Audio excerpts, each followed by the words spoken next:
అప్పుడు బయటకు వచ్చి చూసారు, అరే సైకిల్ ఆయన తెచ్చుకున్నాడు, ఇంకా మనకు రాలేదు, దేవుడు ఇవ్వలేదు మనకి. जो इस तरफ जो आदमी था प्रार्थना कर रहा था, वो बाहर आके देखा, अरे वो साइकिल लेकर आ गया, लेकिन हमें परमेश्वर ने क्यों नहीं दिया अभी మనం तक। ప్రార్థన చేస్తున్నాం, వాళ్ళకి వచ్చింది సైకిల్. हम प्रार्थना कर रहे हैं, उनको क्यों साइकिल मिला।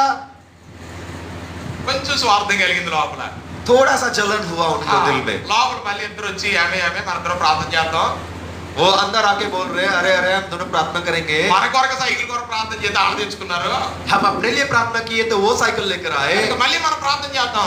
फिर हम प्रार्थना करेंगे, ఇద్దరు కలిసి ప్రార్థన చేస్తున్నారంట. दोनों मिलके फिर प्रार्थना कर रहे ప్రభువా, हैं। మేము సైకిల్ అడిగితే వాళ్ళకి సైకిల్ ఇచ్చావు, చాలా వందనాలు. प्रभु हम मांगे तो आपने उनको दिया, बहुत बहुत धन्यवाद। కనుక ఇప్పుడు వాళ్ళకి సైకిల్ ఇచ్చే కానీ మాకు మోటార్ సైకిల్ ప్రభువా. प्रभु आप उनको साइकिल दिया तो आप हमें मोटरसाइकिल दे दो, बाइक दे दो। వాళ్ళకంటే మంచిది మాకు ఇయ్యి మరి. उनसे अच्छा हमें दे दो। హల్లెలూయా. हालेलुया। ఓ నెల తిరిగేటప్పటికి అవతలేరు మంచి మోటార్ సైకిల్ తెచ్చుకున్నాడట. एक महीने के बाद वो जो दूसरा आदमी है वो एक अच्छा सा बाइक ले लिया, ఈ కొడు పెద్ద అయిపోయినకి. और जो प्रार्थना कर रहा था उसका आग बड़ा हो गया। అరే సైకిల్ వచ్చేసింది వాళ్ళకి, మోటార్ సైకిల్ వచ్చేసి మనం ప్రార్థన చేస్తే దేవుడు మనకే ఇవ్వకుండా వాళ్ళకి ఇస్తున్నాడు ఏంటి? अरे साइकिल आ गया, अब तो बाइक आ गया, आप प्रार्थना कर रहे हैं लेकिन हमें नहीं मिल रहा है, उनको क्यों दे रहा है परमेश्वर। ఏంటి దేవుడు ఇలా చేస్తున్నాడు? क्यों परमेश्वर ऐसे कर रहा है। వాళ్ళే ఇంతే ఇచ్చాడులే. ठीक है दे तो दिया चलेगा। మళ్ళీ తన భార్యని పిలిచాడట. फिर अपने पत्नी को बुलाया, ప్రార్థన చేయడం మొదలు పెట్టారు. फिर प्रार्थना करना शुरू ప్రభువా, किए। వాళ్ళకైతే మోటార్ సైకిల్ ఇచ్చావు కనుక प्रभु उनको बाइक दिए चलेगा, ఇంకా మాకు మోటార్ సైకిల్ వద్దు ప్రభువా, हमें बाइक नहीं चाहिए अभी, మాకు కార్ ఇచ్చింది ఆయన, हमें एक कार दे दो प्रभु, మాకు కార్ ఇచ్చే మంచి కారు. अब एक अच्छा सा कार दे दो हमें। ఆయనకి సైకిల్ ఇచ్చేసావు, మోటార్ సైకిల్ ఇచ్చేసావు. वो दूसरा आदमी जो है उसको बाइक साइकिल दे दिया, बाइक भी दे दिया, इसीलिए हमें इस बार कार दे दो, మా కార్ అయినా ఆయన అని ప్రార్థన हमें చేశారు. कार दे दो करके प्रार्थना किए। ఇలా ప్రార్థన చేస్తా ఉన్నారు ఒక 5-6 నెలలు. और ऐसे 5-6 महीने प्रार्थना कर रहे ఒక थे, 5-6 నెలలు అయిన తర్వాత అవతలైన మంచి కార్ తెచ్చుకున్నాడు. और 5-6 महीने के बाद जो दूसरा आदमी है वो अच्छा सा कार खरीद लिया। ఏంటిది విచిత్రంగా ఉంది.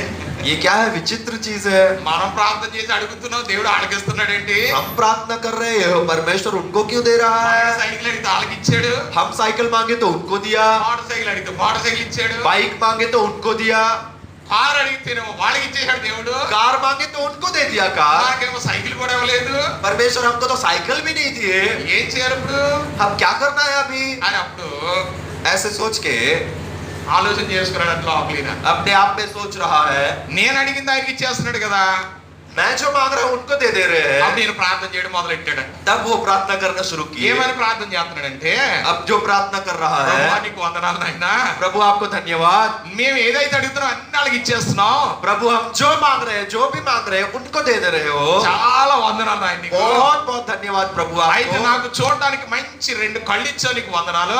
प्रभु मेरे को आंख दिया बहुत अच्छा अच्छा देखने के लिए, 2 కళ్ళు ఎట్టి నేను బాగా చూస్తున్నాను, बहुत अच्छा देख पा रहा हूँ दोनों आंख से। అంచేత 2 కళ్ళు ఎత్తి నేను కళ్ళు తీసేది ఆయన నాకు. प्रभु 2 आंख क्यों चाहिए, एक आंख मुझे निकाल दो करके। ఒకటి తీసేవాడు కనపడితే చాలు నాకు, एक आंख काफी है, मुझे 2 आंख की जरूरत नहीं है, एक निकाल दो। ఒక్క కన్ను పోవుని కాక నాకు అని ప్రార్థన చేస్తున్నాడు. एक आंख चले जाए, एक आंख चले जाए करके प्रार्थना करना शुरू कर दिया। ఎందుకు చేస్తున్నాడు? क्यों प्रार्थना कर रहा है, అవతలోడు కన్ను పోద్దని. क्योंकि परमेश्वर दूसरा का प्रार्थना सुन रहा है इसके वजह से। నా కన్ను పోవుని కాకంటే అవతలోడు కన్ను పోతుందని ఇక్కడ ప్రేరణ. मैं अगर प्रार्थना करूंगा कि मेरा आंख चले जाए तो उसका आंख चले जाएगा करके प्रार्थना कर रहा है। చూసారా ప్రార్థనలు ఎంత తెలివి తక్కువ వాళ్ళు ఉన్నారో. देखिए प्रार्थना में कितने मूर्ख लोग होते हैं। కొన్ని నెలలు ప్రార్థన చేస్తానే ఉన్నాడంటే ఇలాగా. महीने भर तक वो प्रार्थना करते रहे ऐसे। అప్పుడు నిజంగానే దేవుడు ప్రార్థన చేసేవాడు కొనిపోయిందంట. असल में जो प्रार्थना कर रहा था उसी का आंख परमेश्वर ने छीन लिया। అవతల కళ్ళు 2 బాగానే కనబడుతున్నాయి. दूसरा जो व्यक्ति था दोनों आंख उसको अच्छे से दिख रहा था। హల్లెలూయా. हालेलुया। ఏ కారణం ఏంటి? क्या कारण था, బైబిల్లో రాయబడింది చూడండి. बाइबल में लिखा गया है। సామెతల గ్రంథం 21వ అధ్యాయం, नीति वचन 27 नीति वचन उसका 27वां अध्याय 14వ వచనం చూడండి. 14वां पद पढ़िए। नीति वचन 17 का 14, 24 यहाँ 14, 7 का 14, 27, 14. 27 का 14। जो भोर को उठकर हाँ अपने पड़ोसी को ऊंचे शब्द से आशीर्वाद देता है, हाँ उसके लिए यह शाप गिना जाता है। क्या होता है? यह शाप गिना जाता है। और एक बार पढ़ो। जो भोर को उठकर अपने पड़ोसी को ऊंचे शब्द से आशीर्वाद देता है। हाँ, कब उठा है? भोर को। ఎప్పుడు లేచాడినా? कब उठा ये आदमी? भोर को उठकर। పొద్దుటే లేచిపోయాడంట। सुबह सुबह, भोर मतलब सूरज आने से पहले ही లేచిపోయి ఏం చేస్తున్నాడు? గొప్ప శబ్దంతో और उठ के क्या कर रहा है? తన पूरा స్నేహితుని पूरे ऊंचे आवाज से తన స్నేహితుని కొరకు దీవించి ప్రభువుని ప్రార్థన చేస్తున్నాడు। अपने दोस्त के लिए आशीष दे दो करके प्रार्थना कर रहा है। కానీ ఆ ప్రార్థన ఏమవుతుందంట? लेकिन वो प्रार्थना क्या हो जा रहा అది है? తానుకు శాపంగా మారిపోతుంది। वो उसके लिए श्राप में गिना जाएगा। ఎందుకంటే కారణం ఏంటి? क्योंकि क्या कारण है? మనము అంతలో అవతల కొరకు ప్రార్థన చేయాలి కదా।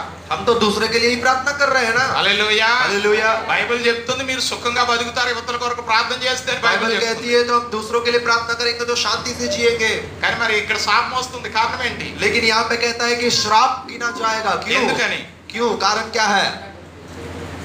कारण क्या है? ఉదయకాలే ప్రార్థన చేయకూడదా? सुबह उठ के प्रार्थना नहीं करना चाहिए क्या?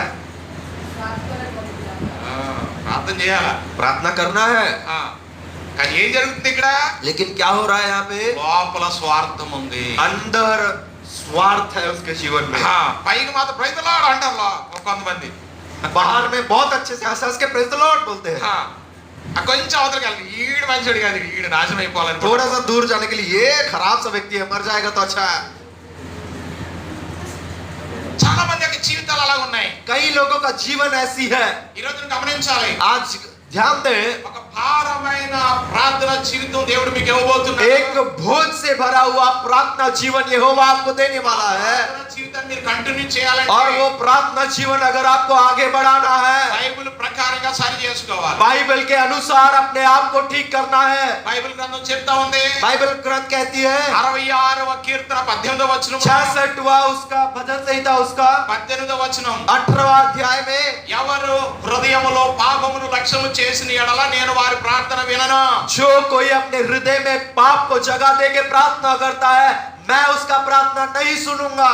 హల్లెలూయా। हालेलूया। గమనించండి ప్రియులారా, ध्यान दे के स्मरण करें, దేవుడు ఇచ్చిన మీ భారాన్ని, परमेश्वर जो आपको भोज दिया है, ఆ భారం ఇంకా కంటిన్యూ చేయాలంటే अगर वो भोज को आगे बढ़ाना है, మొట్టమొదటిగా మన హృదయంలో పాపం ఉంచుకోకూడదు। पहली बात अपने हृदय में पाप को हटाना है, पाप को नहीं रखना है, చూసుకోవాలి। पाप ना रहे ऐसे अपने जीवन को बनाना है। పాపంతో మనం ప్రార్థన చేస్తే దేవుడు మన ప్రార్థన ఆలకించాడు। पाप से अगर प्रार्थना करेंगे परमेश्वर हमारा प्रार्थना नहीं सुनेगा। సామెతల గ్రంథం 21వ అధ్యాయము नीति वचन 21वां अध्याय 13వ వచనంలో उसका 13वां वचन में రాయబడింది, लिखा गया है, ఎవరి యొక్క జీవితంలో కనికరము ఉండదో, కనికరము లేకుండా చేసే ప్రార్థన నేను అంటున్నాడు। जिसके जीवन में दया नहीं है उसका प्रार्थना मैं नहीं सुनूंगा कहता है। 21:13 पढ़ो। तो कंगाल की दुहाई पर कान ना दे, वह आप पुकारेगा और उसकी सुनी ना जाएगी।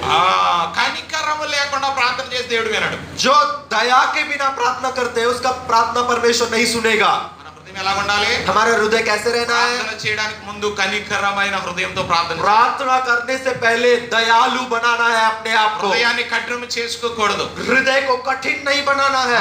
మీ యొక్క ఇంటిలో ఉన్నప్పుడు अपने घर में रहते हुए నీ భర్త ఎడలు గాని పిల్లల ఎడలు గాని अपने बच्चों के प्रति या अपने पति के पत्नी के बारे में या కఠినం హృదయం కఠినం చేసుకోకూడదు। अपने दिल को हृदय को कठिन नहीं करना है। ఇతరుల ఎడల కఠినం చేసుకోకూడదు।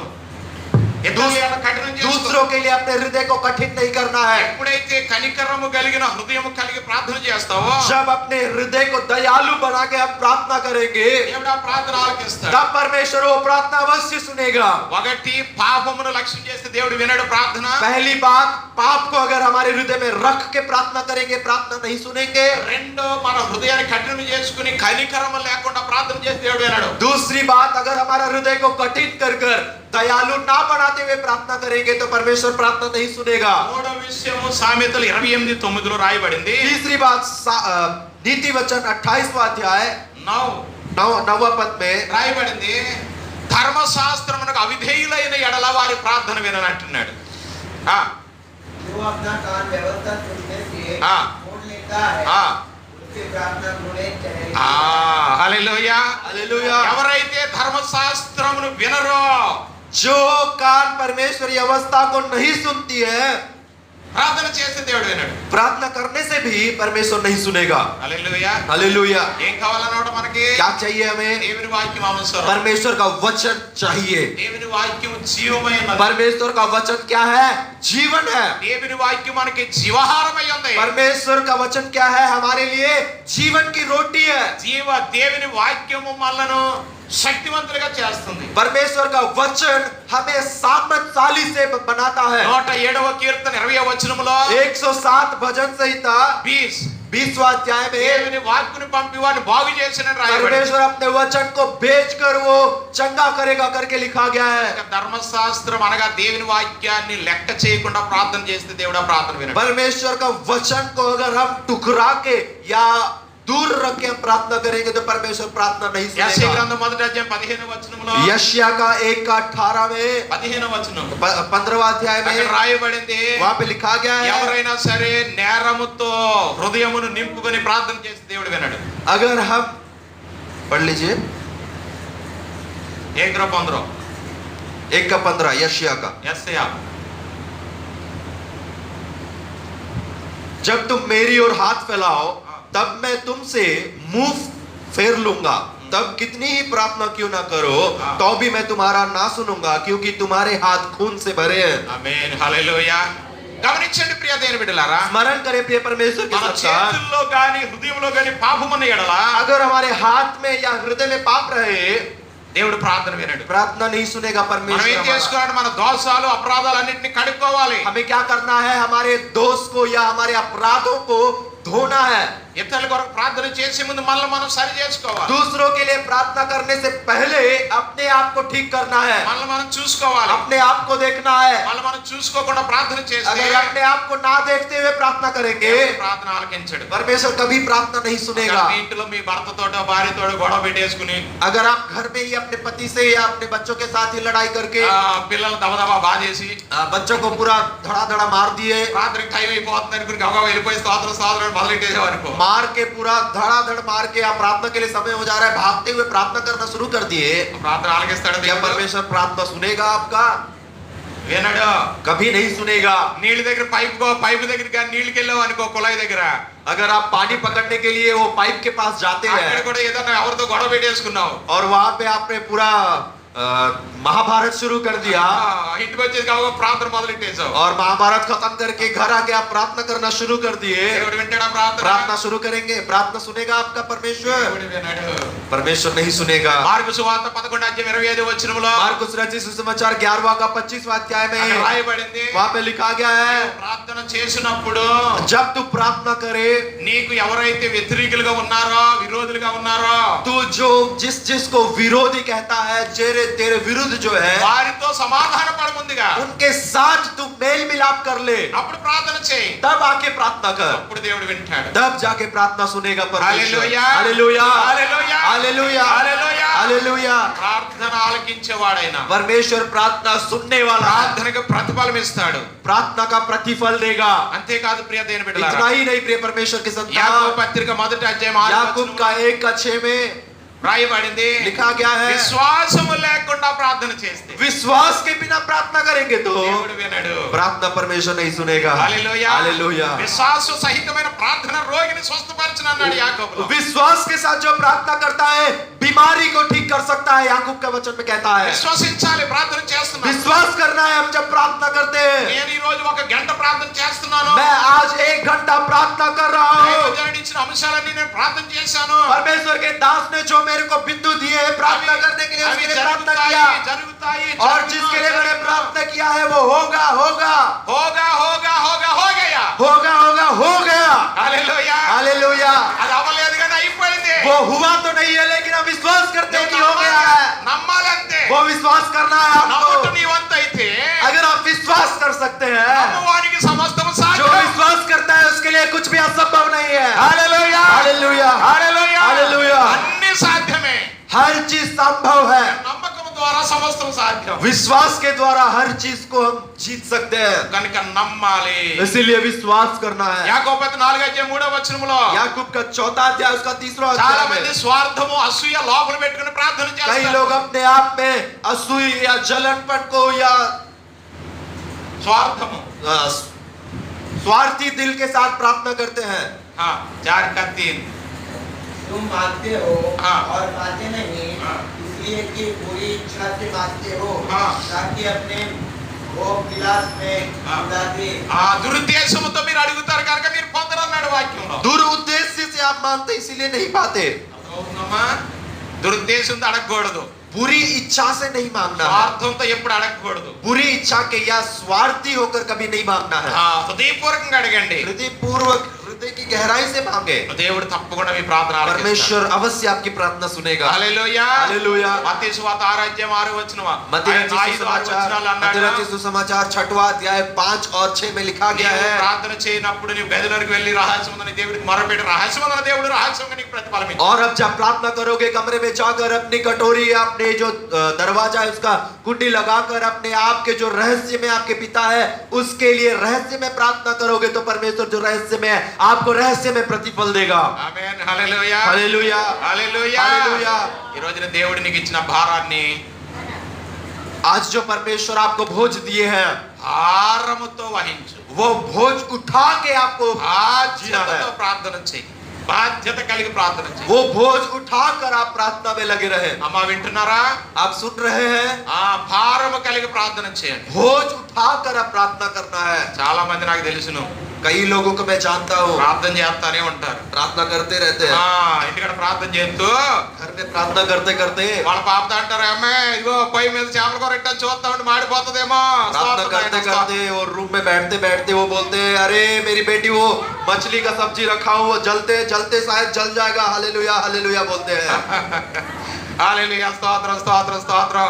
మీ నాన్న వస్తాడు చూడు భోజనం పెట్టి స్తోత్రం స్తోత్రం. फिर शुरू होता है हालेलुया हालेलुया। फिर बेटी से बोलती है, आपको आप देखो पापा आएगा, प्रार्थना कर रहा हूँ मैं। हालेलुया हालेलुया करते हैं फिर से। మీ నాన్నకి భోజనం పెట్టి तेरी जो पापा आएंगे उसके लिए भोजन तैयार कर दे। స్తోత్రం స్తోత్రం. హల్లెలూయా स्तुति హల్లెలూయా. स्तुति हालेलुया మళ్ళీ हालेलुया। కంచేమని స్తోత్రం. ఇగో తలుపేసాను లేదు చూడు, తలుపే జాగ్రత్త. స్తోత్రం फिर 2 స్తోత్రం. मिनट के बाद स्तुति स्तुति, ए दरवाजा बंद किया कि नहीं देख ले। Hallelujah hallelujah. ఇలా ప్రార్థన చేసేవాళ్ళు చాలా మంది ఉన్నారు. ऐसे प्रार्थना करते हुए लोगों को मैं जानता हूँ। ప్రార్థనలో ఉంటారు, ఇల్లు అంతా విడేస్తుంటారు. प्रार्थना में रहते हैं लेकिन पूरा घर को संभाल लेते हैं। అలాంటి ప్రార్థన దేవుడు వింటాడా? ऐसे प्रार्थना को परमेश्वर सुनेगा? ధ్యానం ఎక్కడుంది? ध्यान कहाँ है उनका? చేపల కూర మీద ఉంది. मछली का सब्जी के ऊपर है। ధ్యానం ఎక్కడుంది? ध्यान कहाँ है? తలుపేయలేదని ఉంది. दरवाजा बंद नहीं किया है। లోకానుసారంగా ఉండి ఇక్కడ ప్రార్థన చేస్తే దేవుడు ఎలా వింటాడు? संसार में रहते हुए अगर हम प्रार्थना करेंगे यहोवा कैसे सुनेगा? కానీ ఈ రోజు నువ్వు సరి చేసుకోవాలి. इसीलिए हमें अपने आप को ठीक करना है। ప్రార్థన చేయడానికి ముందే నువ్వు అన్ని చక్కబెట్టేసుకోవాలా. प्रार्थना करने से पहले ही आपको सब कुछ समेट लेना है। ఒక టైం ఇస్తారు, परमेश्वर के दास आपको एक समय देते ఆ हैं సమయానికి ముందే నువ్వు అన్ని చక్కబెట్టేసుకోవాలి. और उस समय से पहले ही आपको सब कुछ संभाल लेना है। ప్రార్థనలో అన్ని చక్కబెట్టుకోక प्रार्थना में बैठ के आप सब कुछ ना देखें। అలాంటి ప్రార్థన దేవుడు విన్నాడు. ऐसे प्रार्थना परमेश्वर नहीं सुनेंगे। అలా ప్రార్థన చేయకండి. ऐसे प्रार्थना ना करें। ఇక మీ ప్రార్థన దేవుడు వింటాడు. इसीलिए आपकी प्रार्थना परमेश्वर सुनेंगे। వినాలి అంటే अगर परमेश्वर सुनना है స్వార్థముతో అడగండి, अपने आप में स्वार्थी बन के ना पूछें, విశ్వాసంతో అడగండి, विश्वास के साथ प्रार्थना करें, పాపమును విడిచిపెట్టి అడగండి, पाप को छोड़कर प्रार्थना करें, కనికరముతో అడగండి. दयालु बन के प्रार्थना करें। అంతేకాదు ధర్మశాస్త్రమునకు విధేయులై అడగండి. इतना ही नहीं, व्यवस्था का भय मानते हुए प्रार्थना करें, దోషాన్ని విడిచిపెట్టి అడగండి. दोष को अपने आप से दूर करके प्रार्थना करें। దేవుడు వింటాడు మీ ప్రార్థన. परमेश्वर आपकी प्रार्थना सुनेंगे। హల్లెలూయా. హల్లెలూయా. దానియేలు గ్రంథం 6:10 దానియేలు 6:10 दानिएल का पुस्तक उसका 6:10 में దానియేలు ప్రార్థన చేస్తున్నాడు. दानिएल प्रार्थना कर रहा है, యెరూషలేము కొరకు ప్రార్థన చేస్తున్నాడు. यरूशलेम के लिए प्रार्थना कर रहा है। రోజుకి ఎన్నిసార్లు ప్రార్థన చేశాడు? दिन के लिए दिन में कितना बार प्रार्थना करता है? 3 సార్లు ప్రార్థన చేశాడు. 3 बार प्रार्थना कर ఎవరి रहा కొరకు है। ప్రార్థన చేశాడు? किसके लिए प्रार्थना कर रहा है? యెరూషలేము కొరకు ప్రార్థన చేశాడు. यरूशलेम के लिए प्रार्थना कर रहा है। హల్లెలూయా. Hallelujah hallelujah. हालेलुया। और ప్రియ దేవుని బిడ్డలారా, प्रिय परमेश्वर के संतान, ఈ రోజున మీరు ప్రార్థన చేయాలి. आज आपको प्रार्थना करना है। మీ కొరకే కాదు, आपके लिए ही नहीं, మీ యొక్క సంఘంలో ఉన్న ప్రతి కార్యాల కొరకు ప్రార్థన చేయాలి. आपके कलीसिया में जो कार्य हो रहा है हर एक कार्य के लिए आपको प्रार्थना మీ करना దాసుని है। కొరకు ప్రార్థన చేయాలి. आपके दास के लिए प्रार्थना మీ करना సంఘం है। కొరకు ప్రార్థన చేయాలి. आपकी कलीसिया के लिए प्रार्थना మీ करना సంఘంలో है। ఉన్న కార్యాలన్నీ అధికంగా జరగాలని ప్రార్థన आपकी చేయాలి. कलीसिया में जो कार्य हो रहा है वो और अधिक से होने के लिए प्रार्थना దేశం करना కొరకు है। ప్రార్థన చేయాలి. देश के लिए प्रार्थना करना నాయకుల है। కొరకు ప్రార్థన చేయాలి. నాయకుల కొరకు ప్రార్థన जो చేయాలి. हमें अधिकारी में लोग जो अधिकार करते हैं वो लोग के लिए प्रार्थना करना పాపుల है। కొరకు ప్రార్థన చేయాలి. పాపుల కొరకు ప్రార్థన చేయాలి. पापी लोगों के लिए प्रार्थना करना है। హల్లెలూయా. हालेलुया। దీర్ఘాయువు కొరకు ప్రార్థన చేయాలి. ज्यादा लंबी उम्र के लिए प्रार्थना करना మనకు है। కావాల్సిన ప్రతి అవసరత కొరకు ప్రార్థన చేయాలి. हमें हमारी आवश्यकताओं के लिए प्रार्थना करना है। హల్లెలూయా. हालेलुया। మన చేతులు చూడండి, हमारी हाथ को देखें, ఎన్ని ఏళ్ళు ఉన్నాయి? कितने अंगूठियां हैं? 5 ఉన్నాయి. 5 है। ఈ 5లో చూడండి. 5 में देखें, ఇది మొట్టమొదటిది. पहली है ये। ఇదేంటిది? చాలా బలంగా కనబడుతుంది. ये बहुत मोटा दिख रहा है, बहुत బలం ताकतवर అంటే दिख रहा మొట్టమొదటిగా మనము దేశ నాయకుల కొరకు ప్రార్థన है। చేయాలి. ये ताकतवर जो उंगली है, इसका मतलब ये है कि हमारे ऊपर जो अधिकारी लोग हैं, देश को जो पालन कर रहे हैं, उनके लिए प्रार्थना करना వారి కొరకు ప్రార్థన చేయాలని చెప్తుంది ఇది. है। उसके लिए प्रार्थना करना है, कहता है ये। రెండవ చెయ్య, दूसरी उंगली, రెండవ ఏలు दूसरी उंगली ఏం చేస్తుంది? ఇలా చూపిస్తుంది.